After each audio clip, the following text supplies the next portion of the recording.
Hello बच्चों, बहुत बहुत नमस्कार। स्वागत है आपका सॉलिड स्टेट के लेक्चर नंबर 2 में। सभी लोगों का वेलकम करते हैं हम लोग इस लेक्चर में और कहानी शुरू करते हैं बिना किसी बकवास के। ठीक है, चलो ध्यान से देखना जरा। सबसे पहला पॉइंट हम डिस्कस करने वाले बेटा यूनिट सेल एंड लैटिस। क्या कह रहे हैं? Unit cell and lattice. जैसे अपन ने पहले लेक्चर में तो बहुत बेसिक थ्योरी पढ़ ली थी, अब अपन यहां से मेन चैप्टर स्टार्ट कर रहे हैं। आप ये समझ लो, पहले तो हमने क्रिस्टलाइन और अमोर्फस ये सब चीजें सीख ली, ठीक है, टाइप ऑफ क्रिस्टलाइन सॉलिड सीख लिया। अब हम स्टार्ट कर रहे हैं यूनिट सेल और लैटिस। यहां से आपका मेन चैप्टर आप समझ लो चालू होने वाला है, मतलब हो ही चुका है, होने वाला गया है। देखो यूनिट सेल एंड लैटिस क्या होता है। स्मॉलेस्ट यूनिट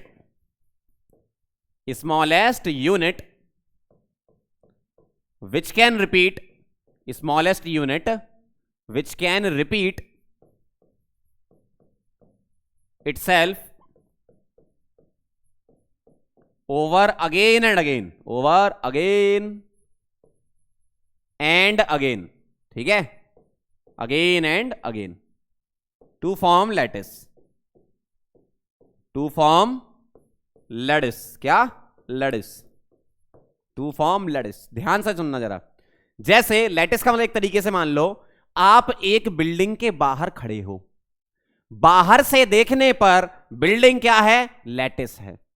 आप बिल्डिंग के अंदर गए किसी रूम में तो वो रूम हो गया बेटा क्या? Unit cell. जैसे जिस रूम में मैं अभी आपको पढ़ा रहा हूं, आपको जो ज्ञान दे रहा हूं, वो रूम है यूनिट सेल। और मेरा पूरा का पूरा जो मल्टी है, मतलब मेरा नहीं है, जिसका भी है, पूरा का पूरा जो मल्टी है वो क्या होगा? लैटिस। यूनिट सेल तो मैं जिसमें वो है, तो जिसमें मैं हूं वो यूनिट सेल है और पूरा मल्टी क्या है? लैटिस है। क्या है? लैटिस है। ठीक, चलो भाई आगे बढ़े। टाइप ऑफ यूनिट सेल हमें डिस्कस करनी, लेकिन उसमें भी कौन सी? क्यूबिक वाली, जो अपने सिलेबस में है, और एक दो और अलग से आती हैं, हेक्सागोनल, मोनोक्लिनिक, ये सब वो भी हम डिस्कस करेंगे। लेकिन बहुत सारे जो सवाल होते हैं वो किसके होते हैं? क्यूबिक यूनिट सेल के होते हैं बेटा। किसके होते हैं? क्यूबिक यूनिट सेल के। ध्यान से देखना जरा। क्यूबिक यूनिट सेल की अगर मैं आपसे बात करूं तो पहली वाली क्यूबिक यूनिट सेल है प्रिमिटिव।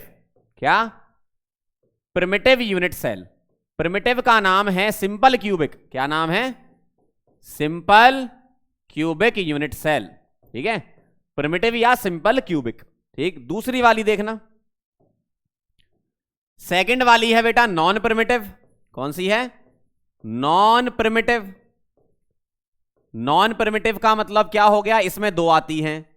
इसमें आती है आपकी बॉडी सेंटर्ड। ध्यान से सुनना, body centred cubic unit cell. ठीक, body centred cubic unit cell. और एक है फेस सेंटर्ड। इन सबको हम डिटेल में एक्सप्लोर करने वाले हैं, चिंता मत करो। विवा सावन बेसिक चीजें लिख रहे हैं ना। Face centred cubic unit cell. तो बेटा एक क्यूब मान लो आप, क्या है आपके पास? क्यूब है। तो एक क्यूब है, उसी में ही कुछ कुछ यूनिट सेल होंगी, जिसको हम आगे अपन डिटेल में पढ़ेंगे। ठीक है, मतलब प्रिमिटिव क्या होती है, नॉन प्रिमिटिव में बीसीसी एफसीसी क्या होती है, अभी थोड़ी देर बाद आपका आने वाला है। ठीक है, तो अभी तक बेसिक चीज क्या समझी हमने? यूनिट सेल और लैटिस क्या होता है, और यूनिट सेल कौन कौन सी होती? Cubic unit cell. ठीक है, बाकी हेक्सागोनल यूनिट सेल भी आगे आएगी। ओके, आगे बढ़े, नोट साथ साथ बनाते जाना आप। चलें आगे। अब अपन स्टार्ट करते हैं बेटा। ये जो यूनिट सेल्स होती हैं ये बनती कैसे हैं? जैसे आपने बोला क्यूब, तो क्यूब कैसे बनता है? एक्चुअल में टोटल 6 पैरामीटर्स होते हैं। कितने होते हैं? 6 पैरामीटर्स होते हैं, जिससे कोई 3D ज्योमेट्री बनती है। ठीक है, थोड़ा मैथमेटिकल चीज है, समझ लो जरा। टोटल 6 पैरामीटर्स हैं। पैरामीटर्स कौन कौन से हैं? A B C. इसको बोलते हैं इंटर एक्सियल डिस्टेंस। क्या बोलते हैं? Inter axial distance. क्या? Inter axial distance. और दूसरा पैरामीटर है अल्फा बीटा गामा। इसको क्या बोलते हैं? इंटर एक्सियल एंगल, मतलब एक्सिस के बीच का एंगल, और उधर डिस्टेंस भी हम लेते हैं। कैसे? ध्यान से देखना जरा। मैं अगर कोई आपसे पूछूं, बताओ 3D में कोई ज्योमेट्री है तो उसको आप कैसे बनाओगे? 3 एक्सिस बनाओगे पहले तो वो मैं बना देता हूं। देखो, एक हो गई आपकी ये वाली, ठीक है, इसको बोल देते वाई एक्सिस। ठीक है, ये हो गई आपकी, अरे कहां जा रही है, ये हो गई आपकी क्या? X axis. ठीक है, ध्यान से देखना, समझ लो सारी चीजें। और ये हो गई आपकी जेड एक्सिस। देखो ऐसा, तो बेटा ये 3 एक्सेस होती हैं, एक्स वाई और जेड, ठीक है। ये कौन कौन सी हैं? एक्स हो गई, वाई हो गई और जेड हो गई। इन 3 एक्सेस पर जाकर आप कोई भी यूनिट सेल प्रिपेयर कर सकते हो डिपेंडिंग अपॉन द डिस्टेंस, जिसको अपन बोलते हैं इंटरएक्सियल डिस्टेंस, ठीक है, इंटरएक्सियल एंगल। इन पर 6 पैरामीटर पर डिपेंड करती कोई 3D ज्योमेट्री। जैसे अगर मैं आपसे बोलूं, ध्यान से सुनना, अगर मैं आपसे बोलूं कि मैं यहां से इधर गया एक्स डिस्टेंस पर, ठीक है, सॉरी ए डिस्टेंस पर, एक्स एक्सिस पर, यहां से इधर गया वाई एक्सिस पर बी डिस्टेंस पर, और यहां से इधर गया सी डिस्टेंस पर, ठीक है। यहां तक की मैंने कुछ डिस्टेंस ली, यहां तक की ली और यहां तक की ली। ध्यान से देखना, अगर मैं आपसे बोलूं, बहुत ध्यान सुनना, अगर मैं आपसे बोलूं बेटा यहां से लेकर यहां तक की डिस्टेंस है ए, ठीक, यहां से यहां तक की डिस्टेंस है बी, और ये है बेटा सी, ठीक है। तो अपने पास 3 डिस्टेंस हो गई, ए बी और सी। अब ए के अपोजिट एंगल, ए के अपोजिट ये वाला एंगल, इसको बोल रहा हूं अल्फा, बी के अपोजिट ये वाला एंगल क्या बोल रहा हूं बीटा, सी के अपोजिट ये वाला एंगल क्या बोल रहा हूं गामा। अब एबीसी और अल्फा बीटा गामा पर डिपेंड करता है कि ज्योमेट्री कैसी है। अगर मैं आपसे बोलूं क्यूब, बचपन में पढ़ा आपने, क्यूब तो देखा ही है ना, क्यूब, अगर मैं आपसे बोलूं क्यूब बताओ, ठीक है, तो क्यूब क्या होगा, क्यूब में डिस्टेंस क्या होंगी, ध्यान से देखना, क्यूब में आपकी डिस्टेंस ऐसे ही होंगी, यहां लिख देता हूं। अगर मैं आपसे क्यूब बोलता हूं क्यूब, तो क्यूब में क्या होगा, ए बी और सी ये तीनों बराबर होंगी भाई, क्यूब में ये डिस्टेंस बराबर होती ना ए बी सी, और एंगल अल्फा बीटा गामा बराबर होते हैं और 90 होते हैं, तो एक ज्योमेट्री बनती है जिसको बोलते हैं क्यूबिक ज्योमेट्री। समझ गए? तो 3D की कोई भी ज्योमेट्री है वो इन पैरामीटर पे डिपेंड करती है। अब यहां पर ये वेरी करते जाओ, अलग अलग टाइप के आपके क्रिस्टल सिस्टम बनते जाएंगे, मतलब 3D ज्योमेट्री बनती जाएंगी। बेसिक चीज समझ में आई, ये पैरामीटर्स कैसे अपन 3D में ज्योमेट्री बताते हैं। 3 डिस्टेंस और 3 एंगल होते हैं, ठीक, समझ गए कहानी? चलो भाई, ये हो गया आपका क्यूब, एबीसी बराबर अल्फा बीटा गामा 90।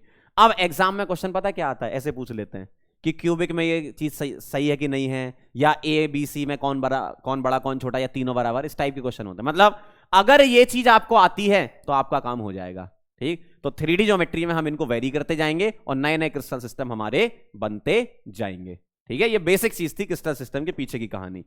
अब मैं आपको ये वाली टेबल याद करना सिखाऊंगा। देखो ऊपर क्या लिखा है, सुपर ट्रिक, भयंकर वाली ट्रिक है अपने पास। मैं एबीसी और अल्फा बीटा गामा को चेंज कर दूंगा, एबीसी और अल्फा बीटा गामा को चेंज कर दूंगा, और उसके अकॉर्डिंग आपको बेटा 3D ज्योमेट्री मिलती जाएंगी, ठीक। तो क्या क्या ज्योमेट्रीज होती हैं वो मैं लिख रहा हूं यहां। आपका क्रिस्टल सिस्टम टोटल 7 टाइप के होते हैं।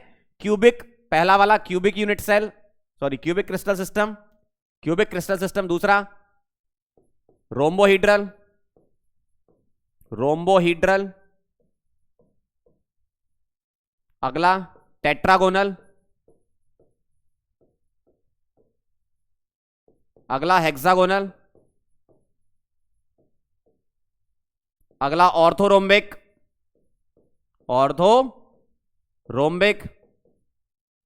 अगला मोनोक्लिनिक, और अगला ट्राइक्लिनिक, ठीक है। ध्यान से समझना, ये क्यूबिक, रोम्बोहीड्रल, टेट्रागोनल, ठीक, हेक्सागोनल, ऑर्थोरोम्बिक, मोनोक्लिनिक, ट्राइक्लिनिक, ये अपने क्रिस्टल सिस्टम्स होते हैं। कितने होते हैं? अगर आपसे पूछे कोई कितने होते हैं बेटा, 7। कितने? 7 क्रिस्टल सिस्टम आपके सामने दिए गए हैं, ये वाले। अब इनमें क्या क्या होता है, डिस्टेंस आप क्या करोगे, वेरी करोगे, एंगल वेरी करोगे, नई ज्योमेट्री बन जाएंगे आपकी 3D में, नए सिस्टम बन जाएंगे आपकी 3D में, है ना। तो वो याद करने का ट्रिक क्या है देखना। इस वाले में लिखो A = B = C, ठीक। फिर लिखो A = B = C। अच्छा, ये रोम्बोहीड्रल को ट्राइगोनल भी बोलते हैं ना। A = B = C, और फिर लिखो A = B ≠ C, फिर A = B ≠ C, और फिर A = B, सॉरी ये इक्वल टू है, ये नॉट इक्वल टू है, अल्टरनेट है, अल्टरनेट है, अल्टरनेट है, अल्टरनेट है। A = B = C है, फिर A = B ≠ C, फिर A = B = C, फिर A = B not equal to C, ठीक है। फिर A equal to B equal to C, फिर A equal to B not equal to C, और फिर तीनों नॉट इक्वल टू, अल्टरनेट चलता है। देखो जरा, A equal to B equal to C, फिर नॉट इक्वल टू, फिर A equal to B equal to C, फिर नॉट इक्वल टू, फिर A equal to B equal to C, और फिर आपका नॉट इक्वल टू, फिर A not equal to B not equal to. मतलब ये वाला और ये वाला आपको याद करने में दिक्कत नहीं है। दो होंगे बराबर, दो में नॉट इक्वल टू, फिर तीनों नॉट इक्वल टू। ऑर्थोरोम्बिक में क्या होता है? अच्छा नहीं नहीं, गड़बड़ हो गया, कुछ गड़बड़ हो गया, गड़बड़ हो गया। A equal to B equal to C है, फिर यहां A equal to B equal to C. अच्छा, दो इक्वल टू के आएंगे, दो नॉट इक्वल टू, फिर तीनों नॉट इक्वल टू के आएंगे। ओके, देखो यहां पर थोड़ा करेक्शन करेंगे। क्यूबिक में होता है A equal to B equal to C, ठीक है। अच्छा हाँ, दो इक्वल टू के होते हैं, अपनी ट्रिक में खुद ही भूल गया। फिर होते हैं दो जिसमें नॉट इक्वल टू आता है, फिर तीनों नॉट इक्वल टू वाले। चलो अब सही है, ठीक है। थोड़ा सा बेटा करेक्शन हो गया, क्योंकि पंकज सर को एंगल का याद आ रहा था, लेकिन अब डिस्टेंस का सही है, ठीक है। अब ध्यान से एक बार फिर समझ लो, इधर आओ इधर, ठीक। देखना, A equal to B equal to C पहला वाला हो गया, क्लियर। अब देखना, A equal to B equal to C दूसरा वाला, का मतलब दो लिखने हैं इक्वल टू वाले, ठीक है। अब बिल्कुल करेक्ट है, दो लिखने हैं इक्वल टू वाले, और फिर क्या लिखना है? A equal to B not equal to C tetragonal, और A equal to B not equal to C hexagonal. देखो यहां दो में इक्वल टू लगा है, फिर यहां दो में क्या इधर नॉट इक्वल टू लगा है, फिर तीनों नॉट इक्वल टू वाले हैं, मतलब तीनों डिस्टेंस अलग अलग हैं, है ना। मतलब यहां दो डिस्टेंस सेम होंगी, एक अलग होगी, यहां दो डिस्टेंस सेम होंगी, एक अलग होगी, यहां तीनों डिस्टेंस सेम होंगी, यहां तीनों डिस्टेंस सेम होंगी। अब एंगल का समझना जरा, ठीक है। ध्यान से देखना एंगल का क्या आएगा, बहुत ध्यान से लिखेंगे अपन। Alpha equal to beta equal to gamma equal to 90। Alpha beta gamma बराबर होगा और 90 के बराबर होगा। अगला देखो, alpha equal to beta equal to gamma not 90, मतलब तीनों एंगल बराबर तो होंगे लेकिन 90 नहीं होंगे, तीनों बराबर होंगे लेकिन 90 नहीं होंगे। फिर देखना जरा, ये इक्वल टू, ये नॉट इक्वल टू, फिर देखो alpha equal to beta equal to gamma equal to 90, फिर 90 आ गया, ठीक है, 90 डिग्री। फिर देखना, देखो अल्टरनेट चल रहा है, equal to not equal to ऐसा। मैंने क्या यहां पर इसका सोच के लिख दिया था, तो इसलिए वो गलत हो गया था, ये बिल्कुल सही है ना। अब देखना जरा, यहां क्या आ गया आपका? Equal to not equal to, अब क्या आएगा? Not equal to. लेकिन हेक्सागोनल है तो अल्फा बीटा तो 90 है और गामा यहां पर 120 होता है। अल्फा बीटा 90, दो एंगल 90 और एक 120, है ना। ऑर्थोरोम्बिक की बात करें तो फिर से equal to, alpha equal to beta equal to gamma equal to 90, इस तरीके से। और मोनोक्लिनिक की बात करें तो अल्फा गामा 90 होता है और बीटा बेटा बीटा नॉट 90 होता है। बीटा तुम्हारा 90 नहीं होता, ध्यान रखना। अगला फिर नॉट इक्वल टू वाला, alpha not equal to beta not equal to gamma not equal to 90, ऐसा। अब मैं इसको आपको देखो, एक बहुत बढ़िया पैटर्न बन गया, ठीक है, बहुत बढ़िया पैटर्न बन गया। क्या बन गया देखना जरा ध्यान से, इधर देखना।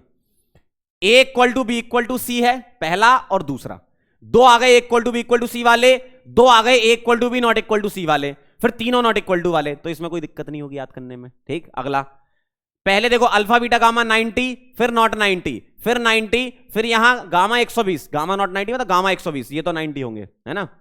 फिर 90, फिर यहां नॉट 90, कौन सा वाला? बीच वाला, और फिर तीनों नॉट 90। देखो पहला वाला और लास्ट वाला याद करने में आपको जिंदगी में कभी तकलीफ नहीं आएगी। क्यों? Most symmetrical crystal is cubic. देखो ना, most symmetrical crystal is cubic. और ट्राइक्लिनिक क्या है बेटा? ट्राइक्लिनिक क्या है? Most unsymmetrical. अरे देख लो ना, A equal to B, A not equal to B not equal to C आ रहा है, और अल्फा बीटा गामा बराबर भी नहीं है और 90 भी नहीं है, मतलब मोस्ट सिमेट्रिकल और मोस्ट अनसिमेट्रिकल क्रिस्टल। और पैटर्न देख लो, पहले दोनों इक्वल टू वाले, फिर नॉट इक्वल टू वाले, फिर तीनों नॉट इक्वल टू वाले। एक काम करते हैं, बॉक्स में बंद कर देते हैं, तो उसी पैटर्न के अकॉर्डिंग आप याद कर लेना। देखो पहले दो इक्वल टू वाले आ गए, देखना कलर चेंज करेंगे, देखो, अरे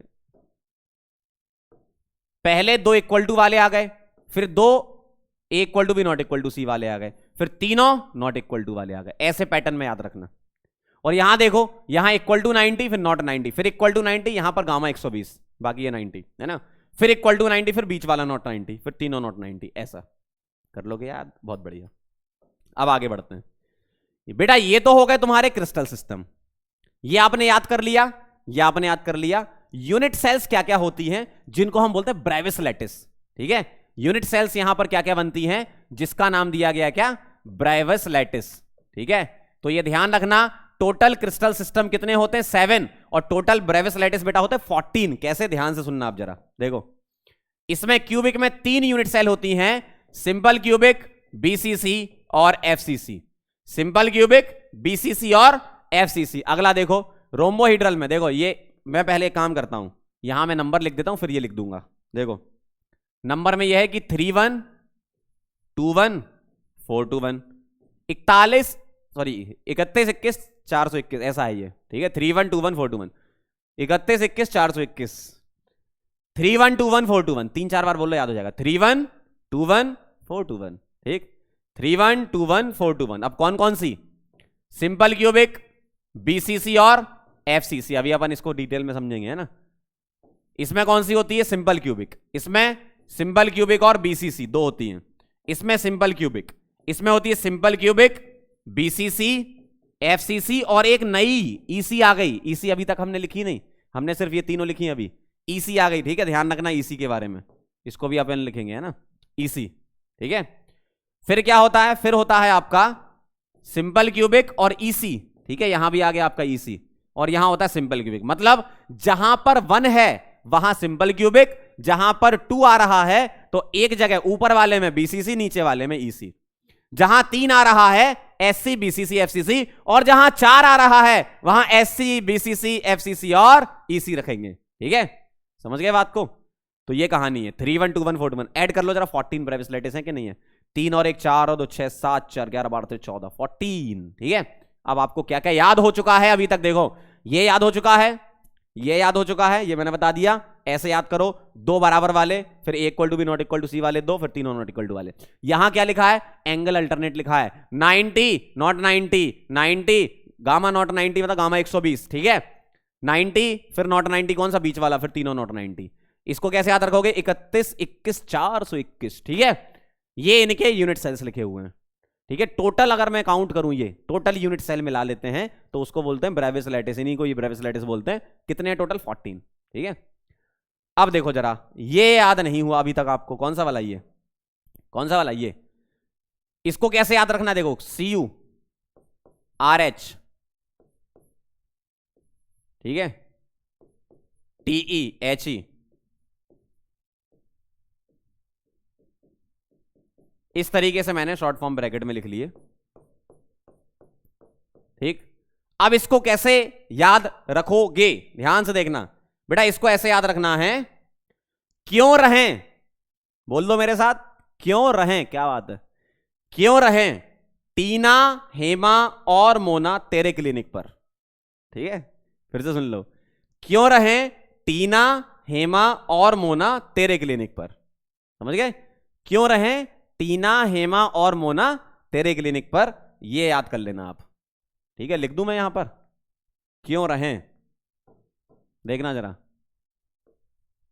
क्यों रहें टीना, ठीक है, हेमा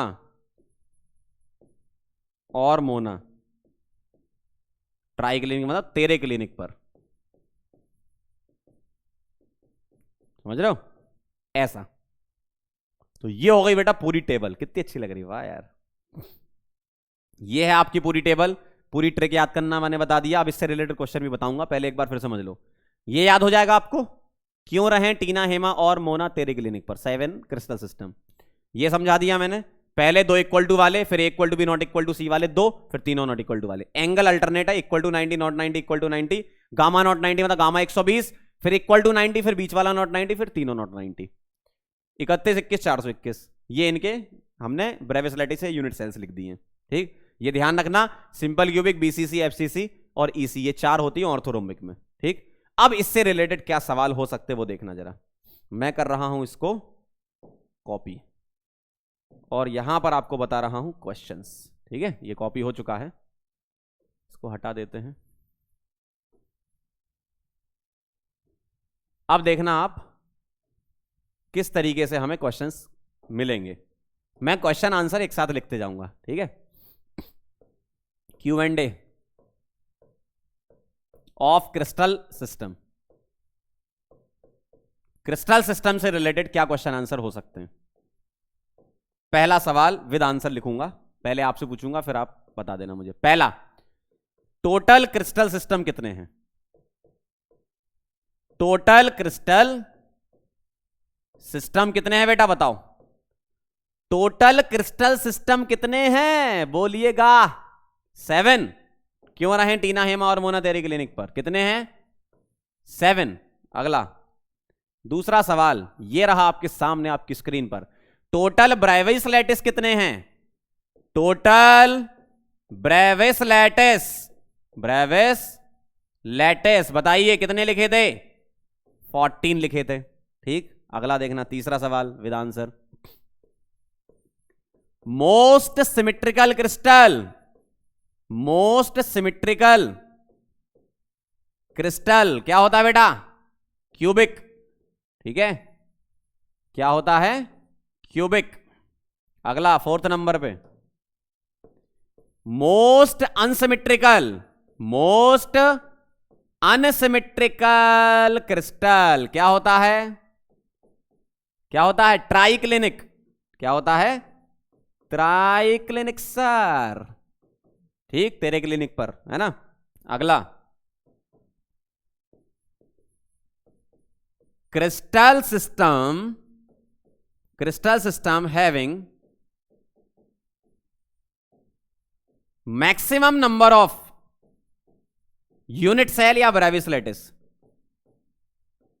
बताओ कौन सा ऐसा क्रिस्टल सिस्टम है जिसमें सबसे ज्यादा ब्रेविस लैटिस है? 3 1 2 1 4 2 1 4 मतलब ऑर्थोरोम्बिक है ना। तो ऐसा है, कैसा है? ऐसा है, नाम आंसर क्या है इसका? ऑर्थोरोम्बिक।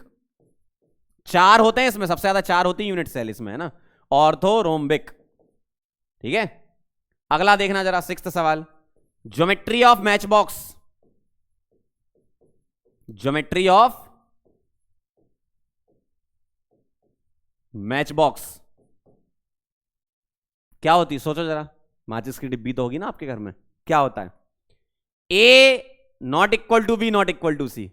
माचिस की डिब्बी देखो जरा, जहां पर वो रेड फॉस्फोरस रहता है ना, वो उसको ऊपर ए मान लो, छोटी पट्टी जो होती है। ठीक, जहां से वो खुलती है माचिस उसको बी मान लो, और जितने लेंथ में वो पट्टी लगी उसको सी मान लो। तो A not equal to B not equal to C, और 90 डिग्री एंगल है सबका। ठीक, इसका मतलब ज्योमेट्री ऑफ मैच बॉक्स क्या है?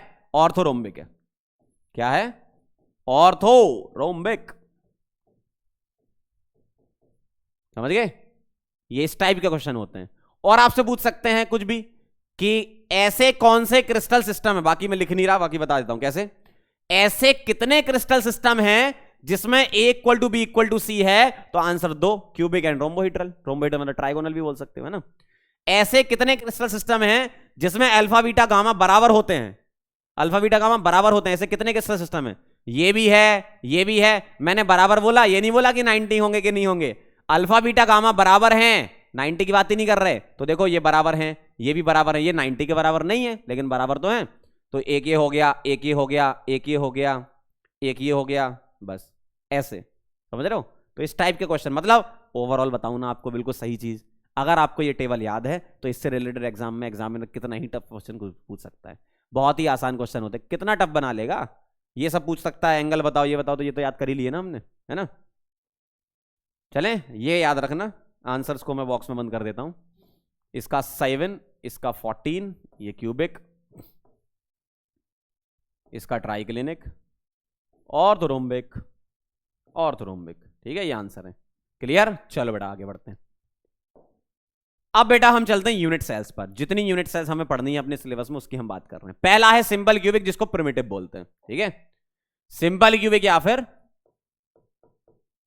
प्रिमिटिव। अब आप जरा बात को समझना। प्रिमिटिव यूनिट सेल कैसी होती है? अपने पास एक क्यूब होगा। ठीक है, अपने पास एक क्यूब होगा। बनाने की कोशिश करते, क्यूब बनता है कि नहीं देख लेते हैं। अपने पास एक क्यूब होगा। अरे वाह क्या बात है, बन जाएगा। ठीक, अपने पास एक क्या होगा? क्यूब होगा। तो ये है बेटा क्यूब, अपने पास ये क्यूब है। तो सिंपल क्यूबिक पता क्या होती? बड़ी सिंपल सी होती है, नाम ही है सिंपल क्यूबिक, ऐसी। अब यहां पर क्या होगा? हर एक हर एक कॉर्नर पर एक एक एटम प्लेस कर देते हैं, और एटम को ऐसे प्लेस करते हैं, ध्यान से सुनना, एटम को कैसे प्लेस करते हैं, एटम को स्फेरिकल मानते हैं, ठीक, एटम कैसे प्लेस किया, ऐसे, ठीक, और दूसरे कॉर्नर पे एक एटम और रखा, ध्यान से देखना, और ये दोनों एक दूसरे को टच कर रहे हैं, क्या कर रहे हैं, टच, ये दोनों एक दूसरे को टच कर रहे हैं, साइज सेम ही है, थोड़ा बहुत ऊपर नीचे बन जाएगा तो थोड़ा मैनेज कर लेना, साइज सेम है ना, दिख रहा है, दिख रहा है, बढ़िया।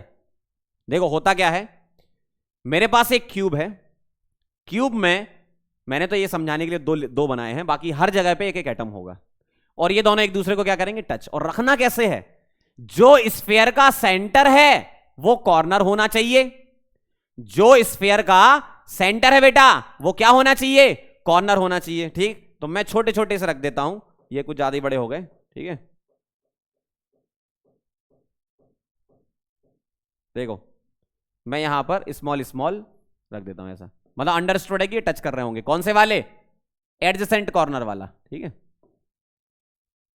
यहां पर मैंने क्या करा, 8 एटम रख दिए, इस 8 स्फीयर रख दिए, और रखना कैसे, स्फीयर का जो सेंटर होगा वही क्या होगा आपका, कॉर्नर होगा, ठीक, सिमेट्रिकल डिस्ट्रीब्यूशन करते हैं,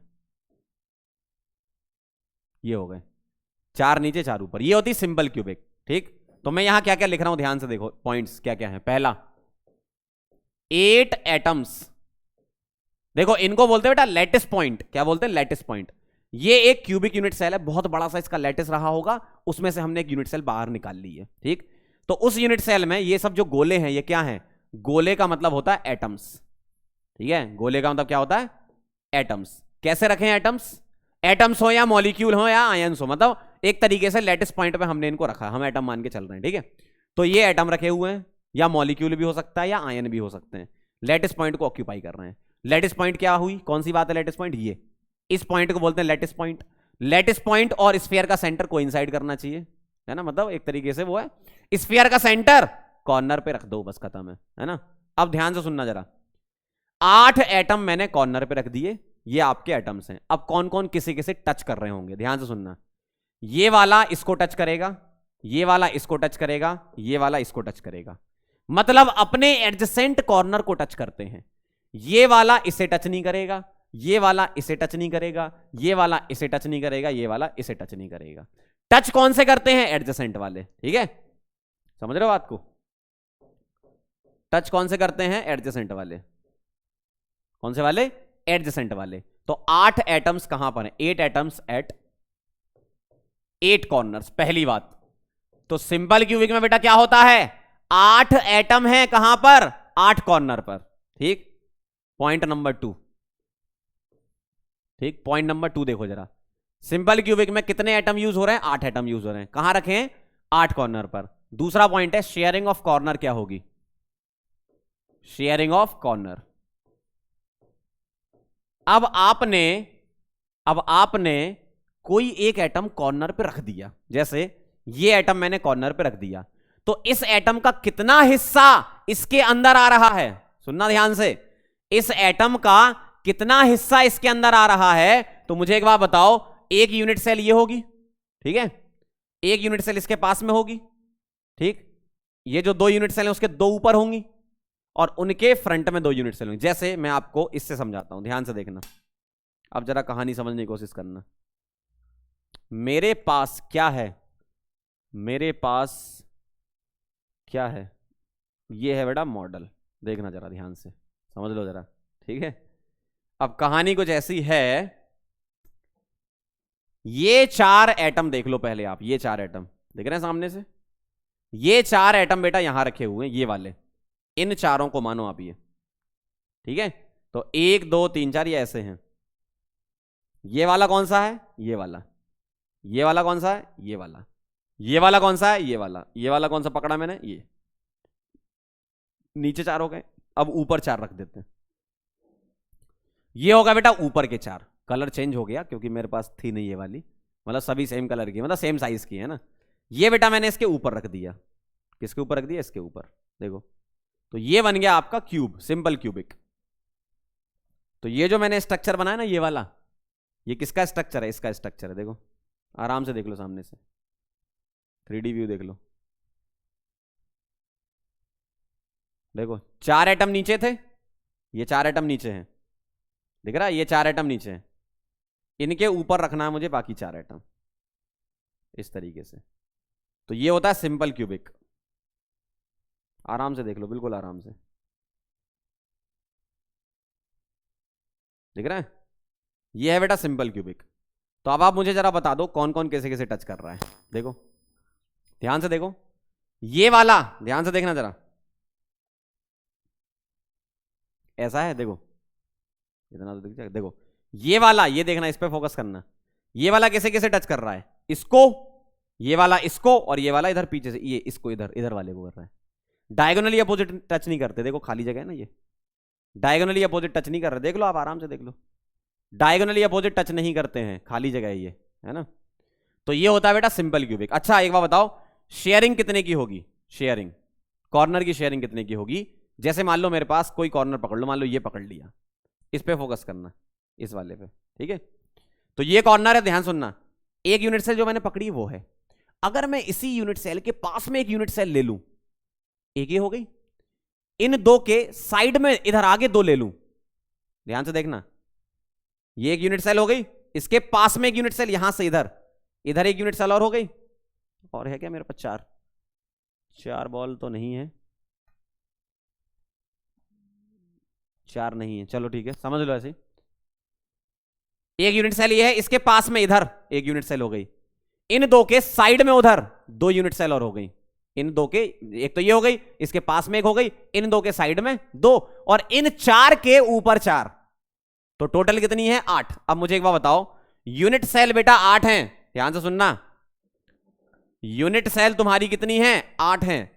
उसमें से तुम्हें यह बताना है, अगर यूनिट सेल 8 है मतलब एक कॉर्नर से 8 यूनिट सेल शेयर होती हैं। जैसे आप जिस रूम में अभी बैठे हो, ठीक है, आप इस रूम में बैठे हो मान लो, ठीक, तो इस रूम में आप बैठे हो, तो इसके इधर पास वाले एक रूम होगा, ठीक है, इस वाले रूम का एक पास वाला रूम होगा, इस वाले रूम का इधर भी पास में होगा, मतलब आसपास रूम ही रूम होंगे, ठीक। अब ध्यान सुनना, अगर आप जिस रूम में बैठे हो वहां का एक कॉर्नर सोचो, वहां का कॉर्नर सोचो, मान लो ये ऊपर वाला कॉर्नर सोचते हो, ठीक है, राइट, इधर लेफ्ट साइड ऊपर वाला, तो एक ये रूम हो गया, इसके पास में एक रूम हो गया, ठीक है, 2 रूम हो गए, 2 रूम इधर थे तो 2 पीछे हो गए, 4 रूम हो गए, 4 रूम के ऊपर 4 होंगे, मतलब कॉर्नर 8 रूम से पास होता है, तो शेयरिंग ऑफ कॉर्नर कितनी होती है बेटा? 1/8। मतलब अगर मैं शेयरिंग ऑफ कॉर्नर 1/8, मतलब अगर मैं, ध्यान सुनना, अगर मैं एक कॉर्नर की तरफ देखूं और उससे पूछूं कि अगर मैं वहां पर एक बॉल रख दूं तो मुझे यहां से उसका कितना हिस्सा दिखेगा, ऐसा सोचो आप। अगर मैंने कॉर्नर पे एक बॉल रख दी सिमेट्रिकल डिस्ट्रीब्यूशन करके, कि जो बॉल है उसका जो स्फेयर है उसका जो सेंटर है वो कॉर्नर को कोइंसाइड करे, ठीक है, तो अगर मैं इस रूम में मान लो देख रहा हूं तो मुझे 1/8 दिखेगा, ऐसे ही 8 रूम में सबको 1/8 दिखेगा, 8 लोग अगर 8 रूम में हमने बिठा दिए देखने के लिए, है ना, तो 1/8 होती है शेयरिंग ऑफ कॉर्नर, ध्यान रखना, ठीक। अब बात आती है बेटा यहां पर थर्ड पॉइंट, जेड इफेक्टिव की। जेड इफेक्टिव का मतलब क्या है? ये पीरियोडिक टेबल वाला जेड इफेक्टिव बिल्कुल नहीं है, ध्यान रखना। जेड इफेक्टिव है effective number of atoms, effective number of atoms, effective number of atoms in 1 unit cell. एक यूनिट सेल में इफेक्टिव नंबर ऑफ एटम कितने हैं? एक यूनिट सेल में इफेक्टिव नंबर ऑफ एटम कितने हैं? तो उसका आंसर आप कैसे निकालोगे, ध्यान से देखना। जेड इफेक्टिव कैसे निकालोगे? ये तो इसकी डेफिनेशन हो गई। आप ऐसे निकालोगे, Z effective is equal to कितने कॉर्नर? 8 कॉर्नर। हर एक कॉर्नर पर एक एक एटम आपने रखा है। देखो कितने कॉर्नर, 1 2 3 4 5 6 7 8। हर एक कॉर्नर का जो स्फेयर है, जहां पे स्फेयर रखा है, एक रूम में आपको 1/8 हिस्सा दिखेगा। तो 8 कॉर्नर हैं ऐसे, 8 इंटू 1/8 मतलब effective number of atom per unit cell 1 आएगा। मतलब अगर मैं इस रूम में खड़ा हूं, मैं इस वाले कॉर्नर की तरफ देखूंगा तो 1/8 दिखेगा मुझे हिस्सा, इस वाले कॉर्नर की तरफ देखूंगा तो मुझे 1/8 दिखेगा, नीचे इस वाले कॉर्नर की तरफ देखूंगा तो 1/8 दिखेगा, और नीचे इस वाले कॉर्नर की तरफ देखूंगा तो 1/8 दिखेगा। ऐसे ही सामने के 4 जो हैं उधर 1/8 दिखेगा। मतलब साफ है क्या, 1/8 इंटू 8 जेड इफेक्टिव हो गया, ठीक। समझ गया कहानी? तो पहला पॉइंट, 8 कॉर्नर होते हैं, 8 एटम्स होते हैं 8 कॉर्नर पे, शेयरिंग ऑफ कॉर्नर होती है 1/8, ठीक है। Z इफेक्टिव आपका effective number of atom per unit cell या इन एन यूनिट सेल या इन वन यूनिट सेल, तो ऐसे निकालते हैं। क्लियर? अब अपन बात कर लेते हैं चौथे पॉइंट की, तो मैं आगे ऐड कर देता हूं इसमें ही, ध्यान से देखना। अब मैं यहां पर फोर्थ पॉइंट ऐड कर रहा हूं, ये 3 हो गए थे अपने, है ना। चौथा पॉइंट है यहां पर बेटा कोऑर्डिनेशन नंबर। अब ये कोऑर्डिनेशन नंबर क्या होता है? बहुत आसान है। कोऑर्डिनेशन नंबर का मतलब होता है किसी एक पर्टिकुलर एटम को कितने एटम टच कर रहे हैं, ठीक।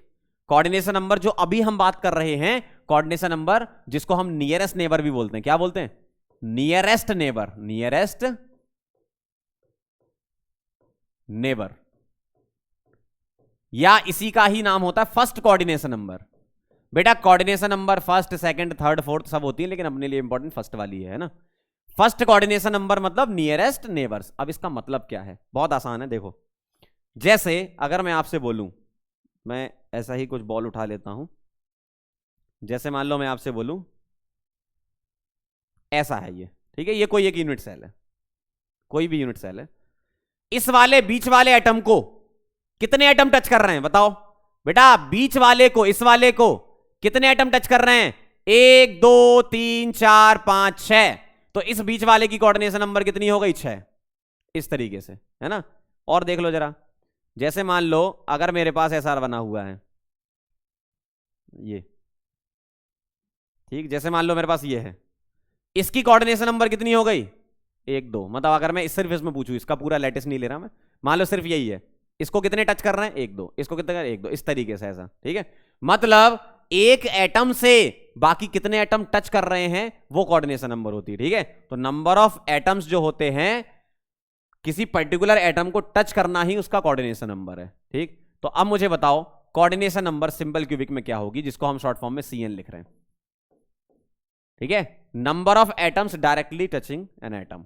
बताओ जरा, जैसे मान लो मैंने इसको पकड़ा, ध्यान से देखना, अगर मैंने इसको पकड़ा, सुनना ध्यान से, इसको पकड़ा, तो इसको कौन कौन टच कर रहा था? ये वाला, ये वाला, ये वाला, सही ना, एडजेसेंट वाला करता है, ये वाला, ये वाला और ये वाला, ठीक।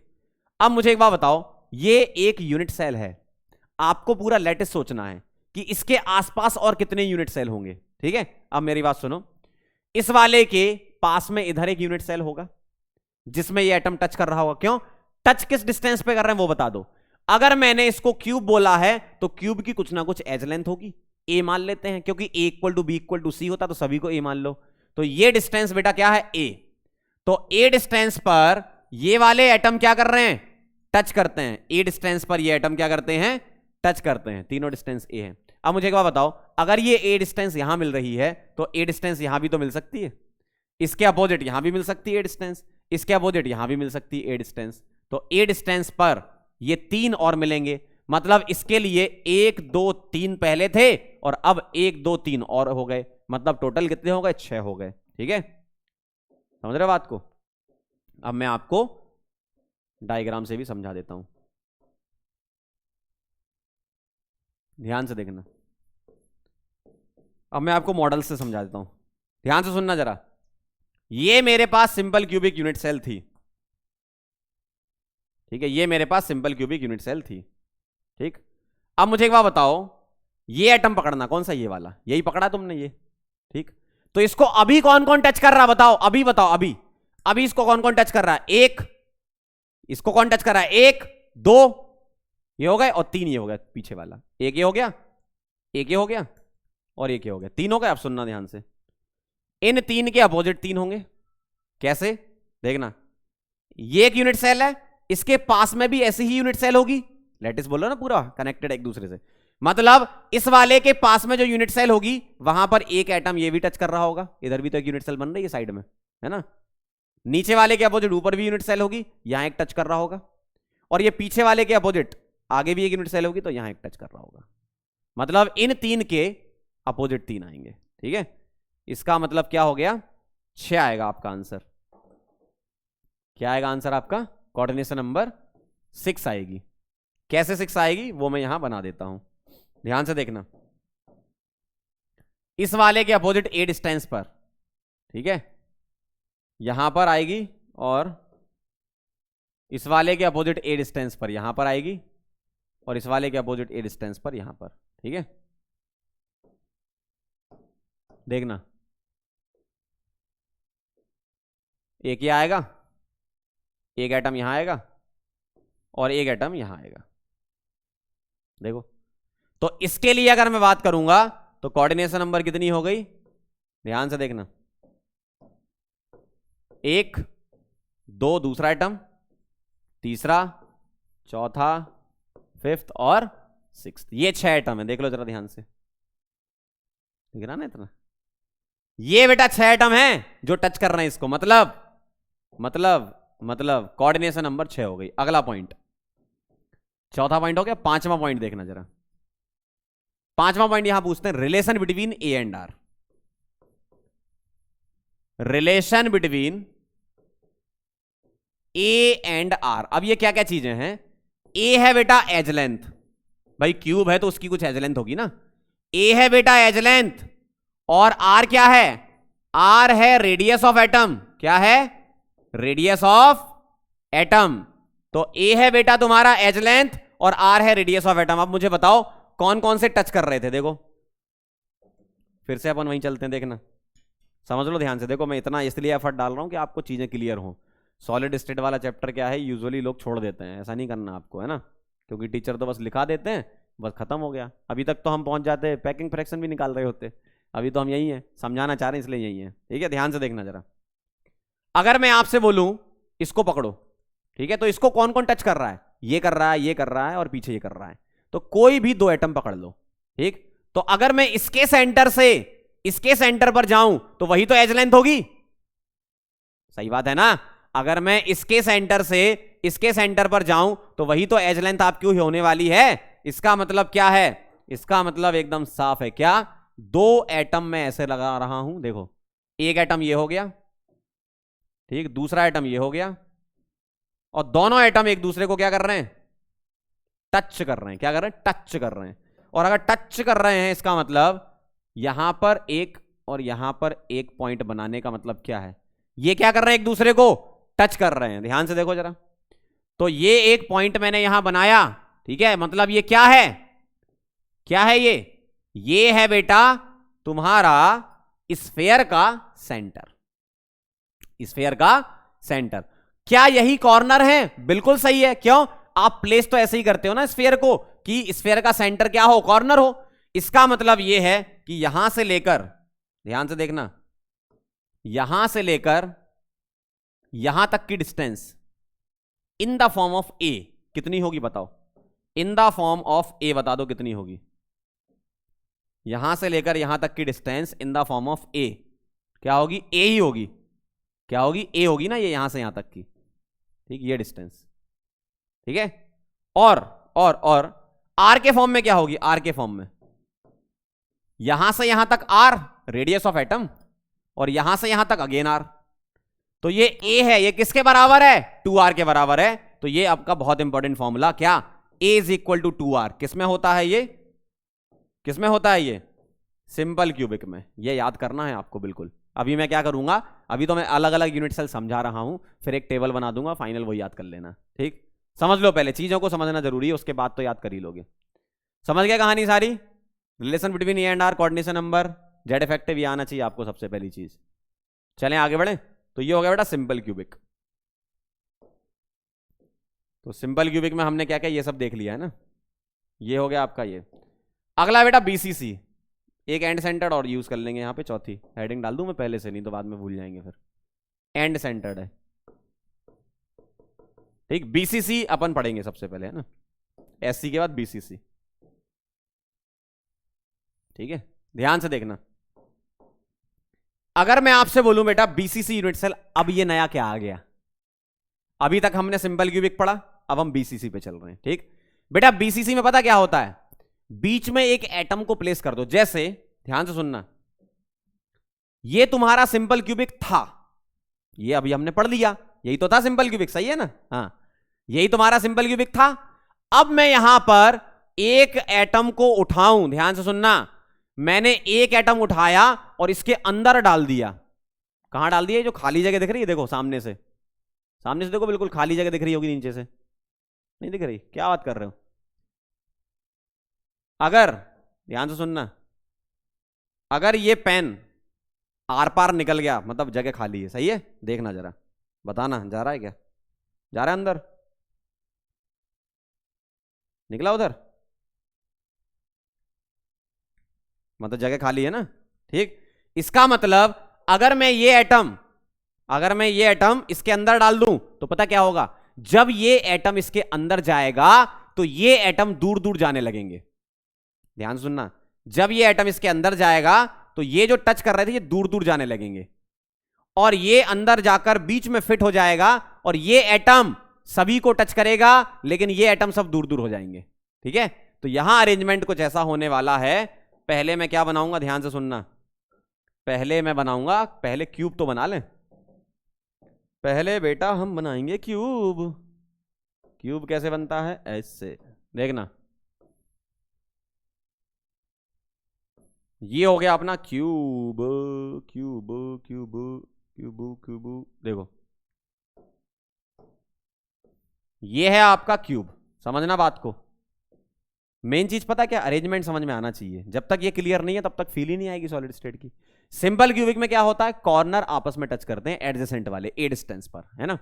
चलो ध्यान से देखना, मैंने यहां पर क्या करना है, देखो हर एक कॉर्नर पर एक एक एटम को प्लेस करना है, और ऐसे प्लेस करना है कि डिस्ट्रीब्यूशन क्या हो, सिमेट्रिकल हो, सेम साइज के होने चाहिए। ठीक है, डिस्ट्रीब्यूशन क्या हो, सिमेट्रिकल हो, मतलब स्फीयर का सेंटर और कॉर्नर क्या करें, कोइंसाइड करें।